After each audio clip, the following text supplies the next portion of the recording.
Салом салом дӯстони азизу гиромӣ, хуш омадин ба канали мо. Ин субҳи саҳар чихеле ки бибинен, хай субҳи саҳар нест, аллакай соати 11 шудаем. Ман торт тайёр кардастам барои паго, барои ки пага рӯзи якшанбе ош кардани ҳастем ва хсирам очам дадам шуна таклиф кардани ҳастем гӯям. Ана михел барои ҳамин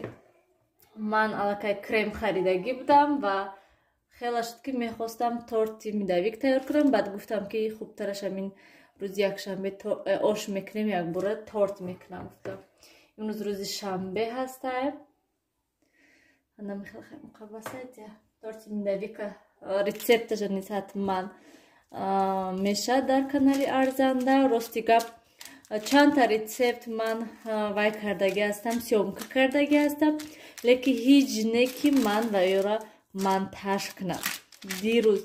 рости гап беҳад серкор будам. то рости гап ҳамин як влога шишта то соати 10 ман монтаж мекунам, сахранид мекунам шуна бо ютубда мепартом сразаки то ки то саҳар субҳи саҳара загрузка шаваду саҳар кати ман бо хеста ҳам субҳона тайёр мекунам ва ҳам бо ҳамон видеоҳоя настройка мекунам, мемонам гӯем соати 9. ана мехел барои ҳамин дига барои канали Арзанда масалан рецепт беҳад душвора монтаж карданаш, чем влог осонтаре. уқа гӯем нағмабозӣ кардан намешини ман вай коржаша бинам бо ана мехел барои ҳамин ягон рӯз ако паганиз намешад. имрӯз бегоҳӣ бо як закаси дига шудак ва имрӯз бегоҳӣ бояд ки бо доставка кардан дар кор очи қалача мерем. мо бояд ки авая низ бурда доставка кардан дар кор саатои 4-5 бо мо занита гӯем. хай шавҳарам кати дукаса мерем барои ҳамин бо хела вақта мегирад гӯем. барои ҳамин саҳар кати торт тайёр кардастам, ҳоли обед тайёр накардам. хай шавҳарам гуфтанд ки макарон кунем, барои ҳамин макарон тез мешад ку жарид кардам. дӯстони азиз, макарони ман тайёр шудааст. инҷода ана мехел баш хушк шавад, баъд дам мепартам шавад. салёни нав ай холодильник гирифтам, наздики газда мондам ки то ки гарм шавад барои ки хунука. ана мехел ва инҷода мана вайёра маштативкати ҳаста барои ҳамин коржоя тайёр кардам. мо зирафта як тазгӯшони молоко мебиёрам, саҳари аёдам буромада гирам ва кремаш тайёр мекунем. баъд истомат кунум, баъд мекунем шумо. дӯстони азиз, мо торта тайёр кардастем. ана хел сиёвуша бинам дар ҷанона шумо пеш сиёвуш раве хел вая бинам мо замина шавм тамом уже ма мерам мекушомша. крема тайёр кардам, ҳамон креми панҷшанбе. бисёре пурсидан ки вай крем чӣ хел чиай вай. ин ҳамин ранги ҳамон қаймоқ сливки гӯем, фақат ки хел миксер кати задагӣ тайёр. ман россияда мегирифтем, сливки жидкӣ буд, миксер кати мезадем, лат мезадемша, баъд вай ҳамхел сахт мешуд. инҷода ҳамхел сахт тайёр гӯем. килош 14 сомонае, як килош 14 сомона. рости ка ман 1 кило нею 10 сомонда гирифтам. тамом 10 сомона як торда гӯем ба ҳазур мерасад. дар ҷунуна пеш сиёвуш равяда ана мехел бисёр гуфтанд ки вай чихел тайёр кардагӣ, чӣ тайёр кардагӣ. ранги ҳамин чихеле ки сметанаҳояю қаймоқҳои магазиния тайёр мекунанд, боварӣ дорам ки ина низ ҳамихел тайёр мекунанд. камтаристар гайҷидачи ҳамихел неким беҳад ҳамихел ман мемонам сахти хушрӯҳай эхел гӯем ки об мешад, мулоим мешад. ман як тазгӯшонкаи жидке гӯем андохтам ва то ҳол бинем чӣ хел сахтае. барои гулмонӣ беҳад нағзае. лекин намедонам барои чӣ ин дафъа ман инаш хел اگر که بینن خیلی دونچه درنشته داره به حد میکسر کتی بسیار زدم شکی تو که همون دونچهش آب شود که نکه نشده آب نمیدونم برای چی خیلی راستی که بیاد دیگه شوهرم با گفته بودم که 10 سال مونده بیارن نه اسکتی باید دیگه بیارن گفتم آیا رفته آوردن یک روز پیش ای من خریدن من پگاش رفته با 10 سال دیگه ده خریدم برای که نشکنه توجهونو نه برای که کم آورده بودن چخیلی که گفتم الا که وای با فکرم خیلی استحالی نیلوفر با فکرم وای خیلی ایستادگی بوده چی همو مگازین ده که уже با ما холодильник ده ай همه بولوش ده مونده بودم که تو کم خیلی یخ ایسته نه که уже بینم که رنگی تورگ بریش دسته بعد گفتم که خیریت که همینش گرفتگی بدیم اگر نه بابوی وای کرم ای تورت میمونده انا میخواد تو وای اخلی کندی خیلی تورت بالانس شد تو وای اخلی کندی هیچ گم نه از وای خلیش میکنیم نقض میشه انا میخواد این تورت میدوه تمام دیگه تورت تیار کنی سر میشد برای که کرمی نغز بچنی دیل یافته هم آنقدر گویم قیمتی بد نیست دن رجدنی شد ده فقط دن رجدنی کیم وای؟ داداش؟ دن رجدنی ها داداش پگه 8 مارت میشه پگه نه پگه دیگه ما پگه جشن میگیریم گویم داداش سه میشود رفت سیاوش جونو نگاه 5 minut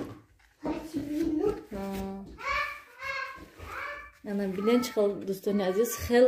تورت بالانس شده تست کردم که سیاوش چخلی که میبینین آوازش برامدسته با حضور این کرم کتی گل موندنیز میشه و باز یکی از تماشابینان گفتن که دیلال دو نمودش میشه هم یا نمودی توجیکیش بوده و یک نمود دیگه ترکیش بوده برای که من خودم بایدم هست که یک نمود دیلال گرفتگی بودم خوش رو شده بود من خیلی نقص شده بود گویم من غفصی خوش رو شده بود نه که این دفعهش من 1 ساعت زدم یا انگام با 1 ساعتی دیگه زد لیکن вообще سخت نشد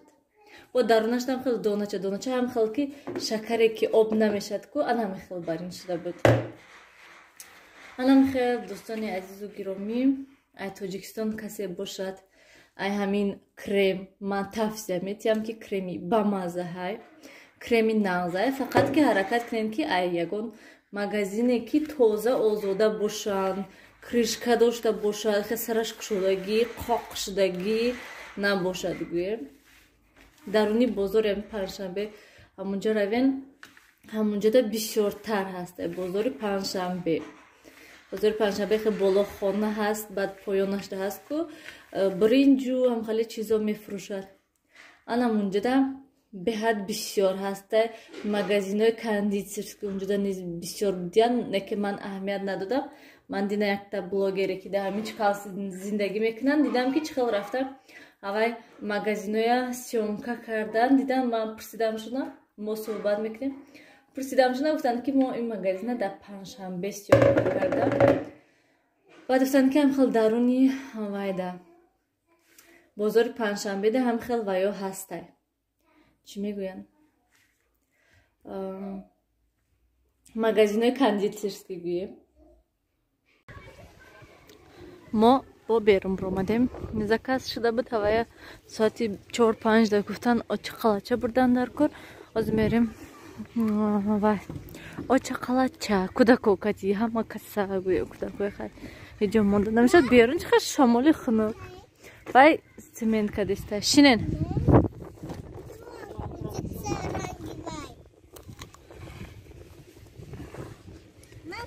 ما رفته استیم دوستان عزیز سیاوش بیدن چخیل قپیده و دسته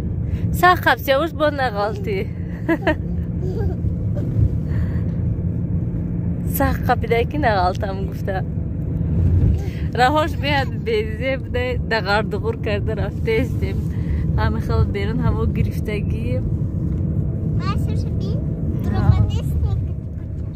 کجا میبرودین سیاوش؟ اینجا نبرد و میرسه نوشیده دیگه کی؟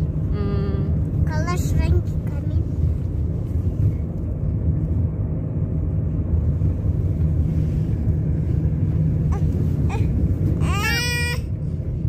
من همین احوال درنی ماشینده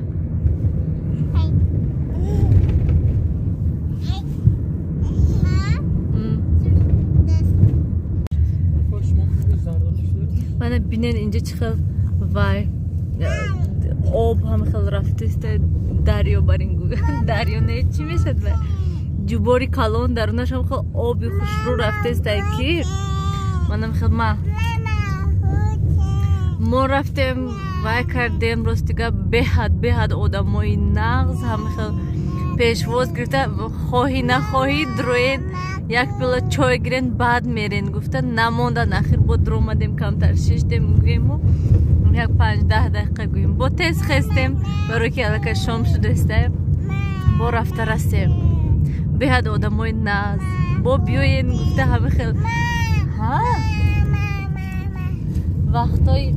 وقتی میوه شود وقتی وای شود ابیزت بیوین گفته خیلی تکلیف کردن گوییم همه خیلی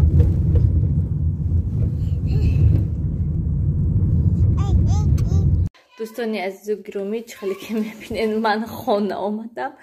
خاندم و چی میگویند تارت بینین الکه بریدیان نموندن که تو پگاه استاد خوش رو پیتاچه کرد من راستی که خالدینیک ده نموندم شد این خانه خیلی سالقین تره که همجا آوردم موندم شد که تو که وای شود خوش رو پیتاچه کرد برای که کریمش غفصه و کارجو هم خودش خیلی که به فکرم خمیرش کمتر سخت‌تر کردم چه خیلی ملایم نشده نه که خیلی ملایم نغزه اصلا بعد خیلی قاق شدگی نیسته نغزه با میخواستم که با ملایم تر شود کریمش که کمتر سخت است ممکن که دیر وای شود پیتاچه کند خیلی تا پگه سهره میستد گویم من خیلی قبطش بهت کریمش با مزه شده است من نچشیدم شوهرم تعریف کردند که کریم با مزه بوده در حقیقت دوستانی عزیز و گرامی نبینین با چی دادن برای ما ای همه آچه قلچه با یک تا نانی کلون گویم فطیر با یک تا نانی مایده دادن همه کردم که نتین با همین نان دادرنی ماشین مجبوری موندن گویم و من خودم اینجا الکه نان کردگی خمیر کرده رفتم آمدم که بینین خمیر الکه رسیدگی هسته حاضی نان میپزیم که دوستان عزیز خوراک خیلی تیار هسته اینجا سیرکه موندم بسیار رو میپرسند که سیرکه تا نامش چی من 8 کیلوگرم LG های انا میخیل هسته 4000 سومون خریده گستم نغزه من روی یکون کم بودیشه ندیدم همش زوره خوشرومه شد درونش کالونی نغزه تا کورپا و بالیش تو همه چیز همش تگم ماشینه ده من خیلی دوستانی عزیز و گرامی آزی من کدا خوراک گرم کرده میتیم نونوی میپزم حتما نونوی نشان میتیم و بخیر خوش میکنم دوستانی عزیز و گرامی من خیلی نونوی علاقه پخته شدم همش است سخاکی خوش شدن گویم دم کردگی باشون نیست خوش رو اینش چسبیده آخرانش روغنش تمام شد برای همینه من خیلی دوستانی عزیز و گرامی علاقه بگوهی روز شده گویم کودک من دروردم که تو که خوابونم شدم و یک بار خواستم همین نونوی شما نشان تیم و بعد خیر خوش کنیم همین که تی ویدیو با آخر رسونیم انا خیلی دوستانی عزیز و گرامی روزی ما هم خیلی گذشت так با پگاه یا گالاکارو بار دیگه پگاه نیتی уборка کردن رو دارم یک از دانشجویان پرسیدن که کی و دیوانچوی دستگاه نشان میدید ما انتظار هستیم پگاه حتما ویدیو میکنم من уборка میکنم گویم برای کانال ارزنده